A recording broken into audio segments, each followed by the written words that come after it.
back. You're listening to Houston Real Estate Radio. I'm your host, Shannon Register, and every week we help you out with those real estate transactions, giving you information you can use. This week's no different. And if you've got a call-in question, give us a call, 281-882-8088. We're happy to answer your real estate questions right here on the air every Sunday between 11 and noon.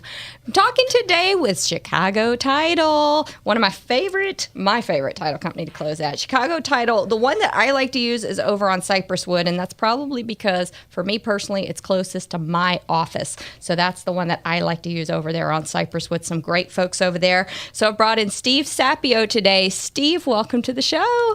How are you, Shannon? Good. We're excited to have you on the program. I know you got a lot of great stuff to tell us.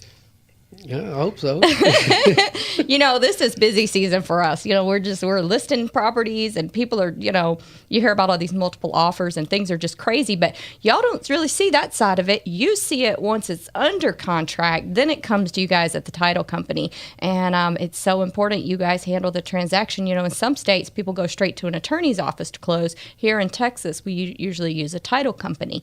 And so you guys are handling the transaction. Before we get into the transaction, though, tell me this. I know you feel like I do that, people should use a realtor on a real estate transaction. It's important. From a title company perspective, though, why do you think it's important that people use a realtor? Well, they're going to have a better opportunity of finding the types of properties that are going to best suit their needs. Each day, you've got a lot of things going on. You go to work every day. The realtor handles your transaction. Yeah. They're connected with MLS. Exposes them to multiple buyers as opposed to having a sign in your yard. And, you get some passerbys every now and then. But MLS system and a good realtor, that's the best thing you could ever do. Well, we're excited because we've got a lot of things under contract over here at our brokerage at Register Real Estate Advisors, and we love working with you guys over there at Chicago Title. One of the things that I want to talk to you about, there are several things, in a real estate transaction or in a real estate contract that are addressed. Your title policy, your survey, lots of different things are laid out in the contract. Let's talk first about the survey. How important is it to have that survey? Well, that's very important. A survey is going to help you define where your boundaries are, obviously. Mm-hmm. Your legal description. When we get contracts in that tell us where an address is. That's a lot of times we can transform that and into like usually, a lot block number. Yeah, and lot block is usually very easy. Yeah. When you get into acreage, your chances of something going wrong are increased dramatically because if you're using just a tax or an address, it may be focused on one tax account number. If that property consists of multiple acquisitions and there's 3 or 4 tax account numbers, the order will come in, examiner or he will examine one tax tract number. Mm-hmm. And then you'll find out later that you got to turn it back in because the property owner owns additional and adjoining tracts that were not examined in the first place. A lot of people buy in a community, all these communities around towns, you have house after house, lined up. When people are buying in a community like that, is it still just as important to have the survey, or is it okay to use the survey from the previous sale and just keep passing it down, or should you get a brand new survey done? Mm-hmm. Well, in residential subdivisions, I'm perfectly okay with using the survey they've had. Mm-hmm. Lenders are going to be a problem if they want a new one. If there's anything that's changed, they may require they may want one. I strongly discourage trying to have writing or penciling in improvement. Oh yeah, we don't want that. We don't want to do that. Don't draw in the swimming pool. Yeah, as long as you don't have any additions or anything new to the survey, it's just fine to use. Okay, because I've heard things, if it's over 10 years old, you should get a new one. But, the subdivision doesn't change. I mean, those houses aren't changing unless you put in a pool or build a cement patio. They don't change. You just need to be careful when you add something on. It may not be important to that individual. May think it's not a big deal. Yeah. But if you add just an awning that may pass over into the air rights of the next door neighbor, that's going to be a problem. Yeah. All right, let's talk next about title policy. I know traditionally in the Houston market, it's been kind of traditional for the seller to pay for the title policy. Obviously, that is negotiable, though.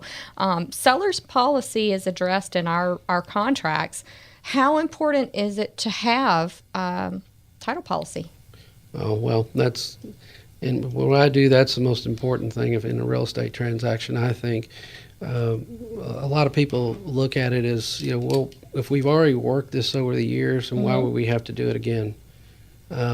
Because most of your problems will happen between the last transaction. You have no idea what somebody has done to it, how they've encumbered it, what kind of adverse matters they have against them. All these things could become a problem for you down the road since the last transaction.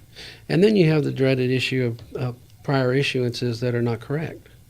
And these problems perpetuate themselves. And then title company finds it and then says, well, you got a real issue now, and then you're delaying a closing. We go through that quite a bit. Yeah, we have we've had a client like that this year where they thought they could just sell the property, and it was being sold as a commercial, and then they found out that there were a lot of restrictions on it, and trying to get those restrictions changed could be the difference between being able to sell and not being able to sell.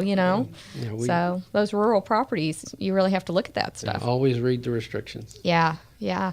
Well, and for those people who are listening that don't know, unrestricted means it has no HOA, no restrictions. You can do anything with it, right?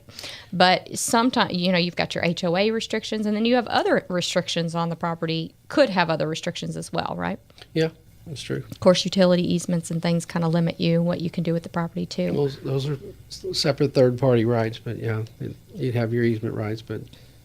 You can find restrictions that's set out, and most of the time you see them with subdivisions. They dedicate them with the subdivision, but you can have restrictions from deed to deed. We were talking about surveys earlier. Another thing with the survey is sometimes the utility companies will go back and add some type of utility to the property. If you've got 8 years between when you bought it and when you sold it, there may be a new utility line that's been added that could pop up in your title commitment but may not show up on your survey. So how do you address that?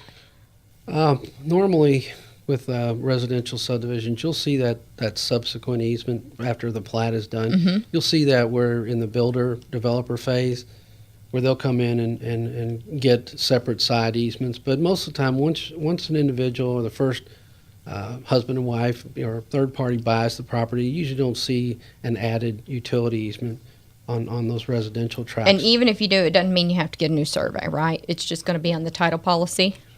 Well, after that transaction, if it would be a good idea to have a survey another then, one. Because you want to make sure that the existing improvements aren't in that utility easement. Okay. An acreage tract is different. Yeah. You could have new easements popping up at any time in any transaction, new development. Mm-hmm. So it's a different animal altogether. Okay. What about for those people who buy a property and then they add a pool or they add onto the house? Should they go back to the title company and add coverage? No, I wouldn't think that no would need be to necessary. Do that. Okay, good. All right. So I know that you see a lot of different clients out there, a lot of different circumstances. How do you handle it when people are getting a divorce? That's one of the things that we like to see, where the realtor finds that information out ahead of time. I understand. Because I said in a perfect world, I've done a lot of underwriting those transactions, and it's a really, really depressing situation when you hear a closer come and tell you that hey, we're in closing in an hour. I found out they've divorced. Well, that's going to be a problem. Changes everything, huh? And then there's always the couple that feel like they've agreed that you can have the house, but it's got a pending divorce, but we're okay with that. Mm-hmm. It's you want to wait till that divorce is finalized. But typically, what you want to tell your realtor and get in front of the title company is that final decree as soon as possible. You're gonna save time in your examination as well. I mean, if the examiner doesn't find it, if it's in another county, he's not going to find it. Having that will save time on your commitment because he's already going to address the divorce. All right, sounds good. Steve Sapio over at Chicago Title. We appreciate you coming in and talking to us. Lots of great information. We are going to go to a quick break, but we appreciate you coming in. For people listening who have questions about title, how can they reach you? Cypress Wood office. You got our main number. You can contact me at 832-326-2918. All right, and then that main office number is 281-469-8200. That's the one I always call. All right, Steve, we appreciate it. We'll be right back here on Houston Real Estate Radio.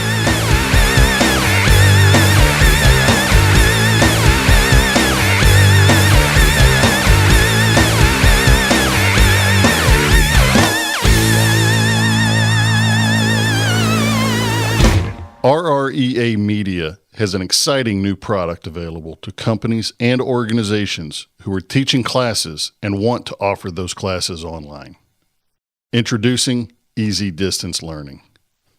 Easy Distance Learning is a video-based distance learning system that allows companies and organizations to leverage their existing classroom content into a broader reach and increased revenues. Did you know that the rate of growth of distance learning is 10 times that of classroom education? And 66% of chief academic officers think distance learning is critical to their long-term strategy. Right now, 33% of higher education students are taking at least one online class. Companies and organizations not offering a distance alternative to in-class instruction risk being left behind. Video-based distance learning has three basic components: classroom capture, post-production, and content distribution. Easy Distance Learning is a comprehensive and modular system that covers all three components that can help your organization with what you are missing in offering a quality and convenient online learning experience. You choose the parts you need help with. Easy Distance Learning offers another revenue stream, a broader reach of your existing content, and a professional presentation with a great learner experience. Contact us today for a free estimate and see how Easy Distance Learning can take your company or organization to the next level.